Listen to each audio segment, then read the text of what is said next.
হযরত আব্দুর রহমান ইবনু আবদ আল কারি রহমাতুল্লাহি আলাইহি থেকে বর্ণিত, তিনি বলেন, আমি রমাজানের এক রাতে উমর ইবনুল খাত্তাব রাদিয়াল্লাহু তাআলা আনহু এর সঙ্গে মসজিদে নববীতে গিয়ে দেখতে পাই যে, লোকেরা বিক্ষিপ্ত জামায়াতে বিভক্ত।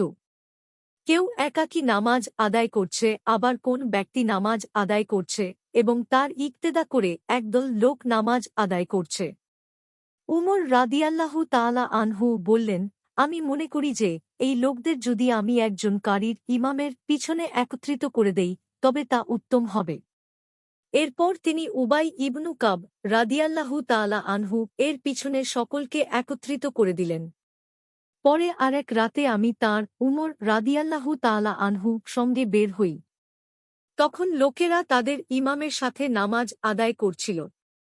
উমর রাদিয়াল্লাহু তাআলা আনহু বললেন, কত না সুন্দর এই নতুন ব্যবস্থা! তোমরা রাতের যে অংশে ঘুমিয়ে থাকো তা রাতের ওই অংশ অপেক্ষা উত্তম যে অংশে তোমরা নামাজ আদায় করো। এর দ্বারা তিনি শেষ রাত বুঝিয়েছেন, কেননা তখন রাতের প্রথম ভাগে লোকেরা সালাত আদায় করত। বুখারী 2010, মিশকাতুল মাসাবিহ 1301। হাদিসের মান সহিহ।